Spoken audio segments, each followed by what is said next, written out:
एक लोकसभा के एक विधानसभा में 1 लाख वोटों की गड़बड़ी। और मनुवादी मीडिया, जातिवादी मीडिया को टॉपिक दिया गया है कि कहिएगा किस तरह की गड़बड़ियां तो होती रही है। राशन कार्ड में गड़बड़ी, आधार कार्ड में गड़बड़ी।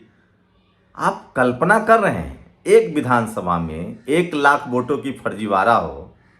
मान लीजिए 50,000 वोटों का भी फर्जीवाड़ा हो हर विधानसभा में, तो कम से कम 6 से 7 विधानसभा होते हैं एक लोकसभा में, मतलब 6 से 7 लाख वोटों का, 3-3.5 लाख वोटों का फर्जीवाड़ा। उसके बावजूद प्रधानमंत्री नरेंद्र मोदी 30,000, 20,000, 2,000 वोट से जीतते हैं। इसका मतलब साफ है कि पब्लिक वोट नहीं कर रही है, चुनाव आयोग जिता रहा है और नरेंद्र मोदी की पूरी विश्वसनीयता अब खत्म हो गई है।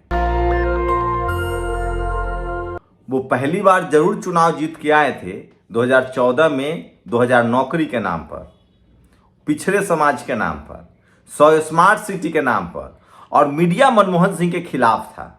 जिस तरह से मीडिया ने कैंपेन किया था, 2G घोटाला, 3G घोटाला, कोयला घोटाला, आप सबको पता है। एक सवर्ण CAG का प्रमुख विनोद राय, जो सवर्ण समाज से, उसने कोर्ट में माफी मांगी, किताब लिखा कि ये सब झूठ था, ये सब प्रोपेगेंडा का एजेंडा था।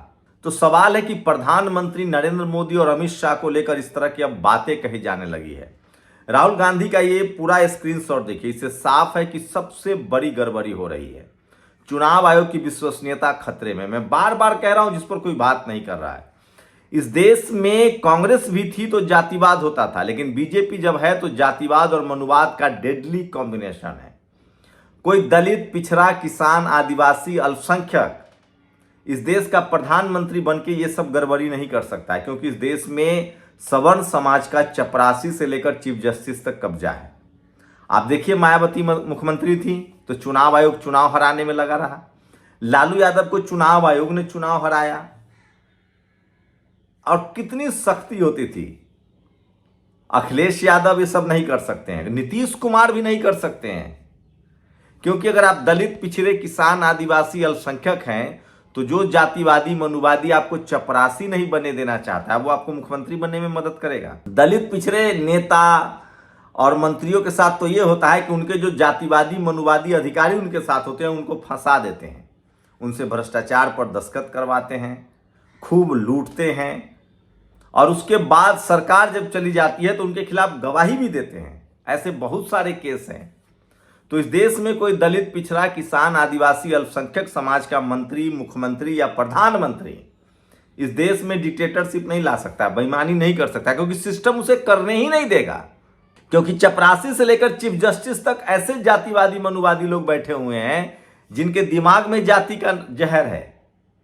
अभी देखा नहीं दरभंगा में क्या हुआ, एक झा जी की बेटी और एक मंडल जी का बेटा, दोनों कॉलेज में थे, शादी कर ली, झा जी ने आके उसको गोली मार दिया। तो सोचिए जाति कितनी बड़ी चीज है। लोग अपनी बेटी को सबसे ज्यादा प्यार करते हैं, लेकिन जब बेटी जाति का बैरियर तोड़े तो दामाद को गोली मार देंगे। तो सोचिए, जो जातिवादी, मनुवादी लोग अपनी जाति के लिए हत्या कर सकते हैं, वो आपको चपरासी और चीफ मिनिस्टर बनने देंगे। सोचिए, जो लोग आपके चीफ मिनिस्टर नहीं बनने दे रहे, अभी बिहार में वैकेंसी आई है, एक भी सीट में ईमानदारी नहीं है, इकोनॉमिक वीकर सेक्शन को ज्यादा सीट है। तो सोचिए, जो एक एक सीट चपरासी की नौकरी नहीं देना चाहते हैं आपको, वो आपको चीफ मिनिस्टर और प्रधानमंत्री बनने देंगे। ये अलग बात है कि राहुल गांधी का मसला थोड़ा अलग है, लेकिन अब राहुल गांधी भी उसी कैटेगरी में है। इस देश के मनमोहन सिंह के साथ क्या हुआ, तो राहुल गांधी ने सारे पर्दे खोल दी हैं। सोचिए, 75 साल से सुप्रीम कोर्ट में जज तो बनते थे, लेकिन SC ST OBC का रिजर्वेशन लागू नहीं हुआ था। जब एक दलित जज आए तब जाके रिजर्वेशन लागू हुआ। उसी तरह से जब तक चुनाव आयोग, इनकम टैक्स, ED, CBI, चपरासी से लेकर चीफ जस्टिस तक दलित, पिछड़े, किसान, आदिवासी, अल्पसंख्यकों की भागीदारी तय नहीं होगी, इस तरह की बेईमानी नहीं रुकेगी। और क्या नहीं हुआ इस देश के, ये जो वोट चोरी है, ये सिर्फ वोट चोरी नहीं है, ये इस देश के दलित, पिछड़े, किसान, आदिवासी, अल्पसंख्यकों की चोरी है। मायावती की पार्टी क्यों फ्लॉप हो गई, अखिलेश क्यों सत्ता से बाहर है, लालू यादव क्यों सत्ता से बाहर है, नीतीश कुमार को कम सीटें बीजेपी से क्यों आती है, या तो आप उनके साथ रहिए या फिर आपकी राजनीति खत्म हो जाएगी। आप अधिकारी हैं, कर्मचारी हैं। राजेंद्र प्रसाद सिंह क्या कहते हैं, दलित, तो ये वोटों की जो चोरी है, ये दलित पिछड़ों की वोटों की चोरी है। हमारे पास क्या है? न शहर है, न जमीन है, न घर है, न मकान है, न बिजनेस है, न स्पोर्ट्स है, न सिनेमा है। इस देश में 10% लोग 90 रोटी खा रहे हैं, 90% लोग 10 रोटी खा रहे हैं। मैं शहर शहर घूमता हूँ, देखता हूँ जब दलित, पिछड़े, किसान, आदिवासी, अल्पसंख्यकों की हालत, उनके मोहल्ले, उनके काम, सारे मेहनत कश काम उनके हिस्से में है और उनकी जिंदगी सबसे ज्यादा नारकीय है। 40 करोड़ लोग जिनके पास न घर है न खाना है, वो कहीं कमाते हैं, कहीं खाते हैं, किसी तरह जी रहे हैं, ये उनके वोट की चोरी है। 80 करोड़ दलित पिछड़े जो 5 किलो राशन पर जिंदा है, एक घर है लेकिन उनके पास वही मजदूर हैं, वही लाचार बेबस है, ये उनके वोट की चोरी है। कितना हुआ? 120 करोड़ लोग गए। बचे इस देश के 15 करोड़ दलित पिछड़े जो सिस्टम का हिस्सा बने हैं, ये उनके वोट की चोरी है। ये मायावती जी, अखिलेश यादव, लालू यादव, डीएमके, ये तमाम बहुजन, अनुप्रिया पटेल, निषाद, राजभर, माझी, इन सबके वोट की चोरी है। लेकिन ये लोग नहीं समझेंगे, तब समझेंगे जब इनके हाथ से सब कुछ निकल जाएगा। जब आरएसएस, बीजेपी और मनुवादी, जातिवादी लोग सब कुछ कंट्रोल कर लेंगे तो वो कल चिराग पासवान को भी नहीं छोड़ेंगे, माझी जी को भी नहीं छोड़ेंगे। जाति है वो जाति नहीं है, बस अभी उनका सहारा लिया जा रहा है। पेड़ काटना होना तो लकड़ी का ही बेंट होता है, तो अभी ये लोग बेंट बने हुए हैं, कटाई चल रही है। और जिस दिन दलित पिछड़े सब कट जाएंगे, संविधान बदल जाएगा, वोट के अधिकार खत्म हो जाएंगे, उस दिन न माझी बचेंगे, न चिराग बचेंगे, न राजभर बचेंगे, न निषाद बचेंगे, न अनुप्रिया बचेंगी। ये इस देश के बहुजन से। लेकिन एक बात तो है, मैं बहुत अपने आप को प्राउड फील कर रहा हूं। आज की 10 साल 11 साल जो मैंने काम किया, शोषित वंचित समाज को जो जगाया, उसका नतीजा है कि लोग वोट नहीं दे रहे हैं इनको। जातीय हिंसा, धार्मिक हिंसा, सांप्रदायिकता के खिलाफ मैंने लोगों को जागरूक किया।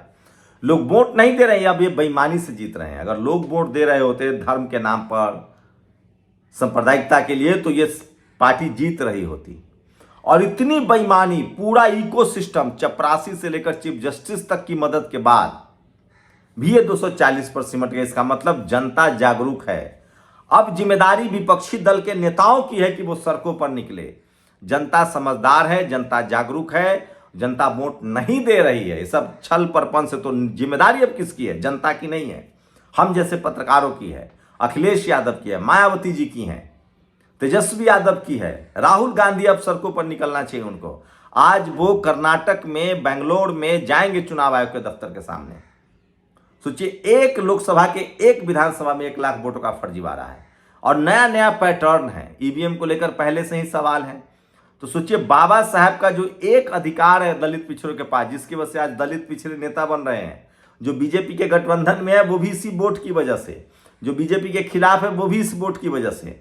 तो मैं फिर कह रहा हूं, आरएसएस, बीजेपी ने इस देश पर कब्जा कर लिया है। और जितेंद्र जी लिखते हैं कि अमित शाह और मोदी की जो जोड़ी है, ये क्रिमिनल माइंडेड लोग हैं।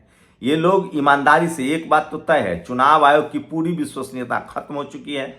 प्रधानमंत्री नरेंद्र मोदी और अमित शाह वो संवैधानिक पद पर हैं, संविधान के दुहाई देकर, लेकिन अब लोग समझ रहे, इसलिए हम लोग तब भी उनको प्रधानमंत्री और गृह मंत्री मान रहे हैं।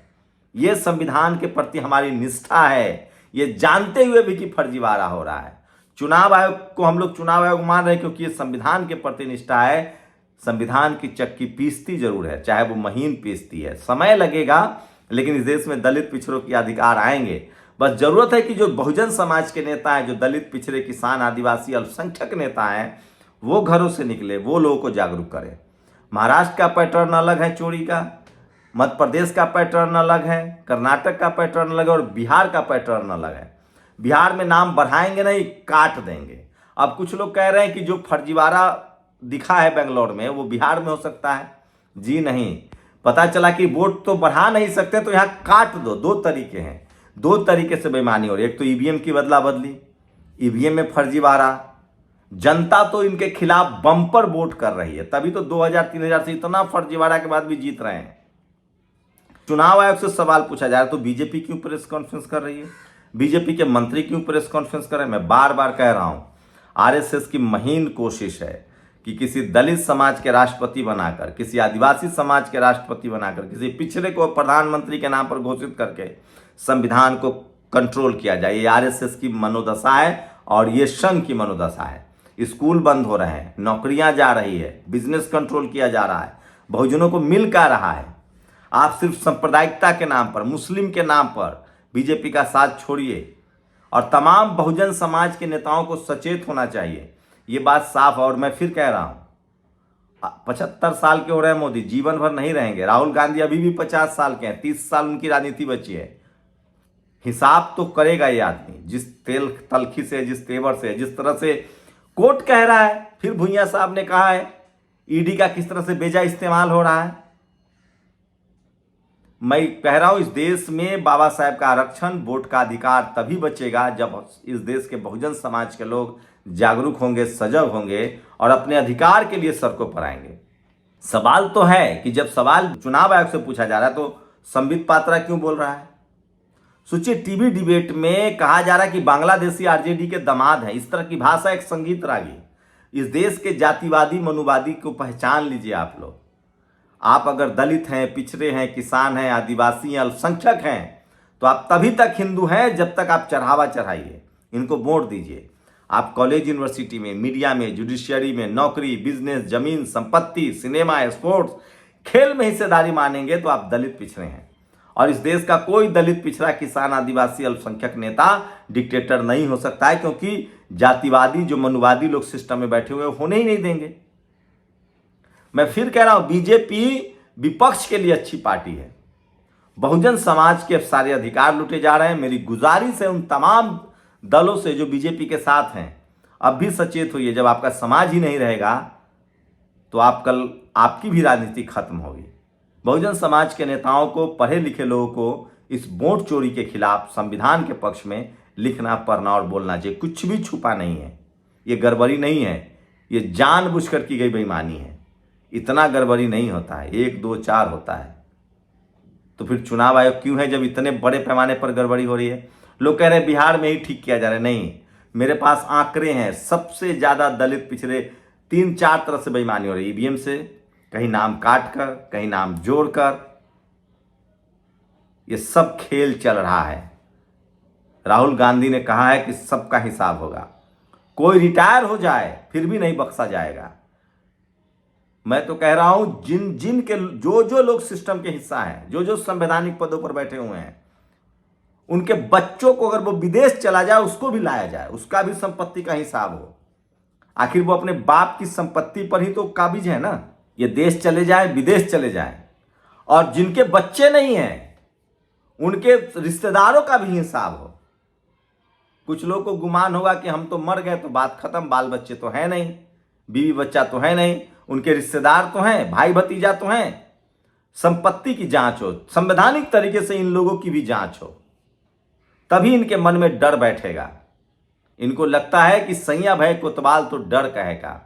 राहुल गांधी ने साफ कहा है कि अगर हम सत्ता में आए तो एक एक लोग जो संवैधानिक पदों पर बैठकर और संविधान की धज्जियां उड़ा रहे हैं उसका हिसाब करेंगे। और मैं फिर कह रहा हूं, ये सबसे ज्यादा दलित, पिछड़े, किसान, आदिवासी, अल्पसंख्यकों के अधिकार की बात है। मैं देखता हूं तो रोता हूं। इस देश में 135 करोड़ के लोगों के पास कुछ भी नहीं है। 130 करोड़ लोगों के पास वो लाचार हैं, बेबस है, न जमीन है, न स्कूल है, न अस्पताल है, न बिजनेस है, न व्यापार है। एक वोट का अधिकार है, वो भी छीना जा रहा है, वो भी बेईमानी की जा रही है। ये है जातिवाद और मनुवाद। पहले बूथ लूटते थे, SC ST के पर अपने नौकरों को जिताते थे, फिर वोट नहीं डालने देते थे, अपने दरवाजे पर बूथ बनाते थे, फिर वोट लूटते थे, फिर EVM लेकर आ गए, और अब इस तरह की बेईमानी, ये बेईमानी है। और इसके लिए सबसे ज्यादा दोषी इस देश की मनुवादी और जातिवादी मीडिया है। इसलिए बहुजन समाज को अब सोशल मीडिया है, इसका इस्तेमाल करना होगा। इस देश का टीवी, अखबार जातिवाद और मनुवाद का सबसे अभेद किला है। इतना जातिवाद और मनुवाद तो मीडिया, जुडिशियरी में भी नहीं है, कॉलेज, यूनिवर्सिटी में नहीं है। जातिवाद का जो सबसे अंतिम अड्डा है वो है मीडिया, और उस पर बिल्कुल भरोसा मत कीजिए, बॉयकॉट कीजिए। और राहुल गांधी के इस वीडियो को शेयर कीजिए, मेरा वीडियो शेयर कीजिए। ये वोट की चोरी वाली सरकार है, ये साफ हो गया है। नहीं तो सवाल चुनाव आयोग से जवाब बीजेपी क्यों दे रही है? आप लोग की क्या राय है? क्या राहुल गांधी के सवालों जो सवाल है वो सही है, गलत? अपनी प्रतिक्रिया जरूर दें। शुक्रिया। दस्तक की आपसे गुजारिश है कि अगर इसको बचाना चाहते हैं तो नेशनल दस्तक को सब्सक्राइब करने के लिए रेड कलर के सब्सक्राइब बटन को दबाएं, फिर बेल आइकन की घंटी दबाएं। नेशनल दस्तक को बचाने के लिए बहुत जरूरी है की हर खबर को शेयर करें, लाइक करें, कमेंट जरूर करें।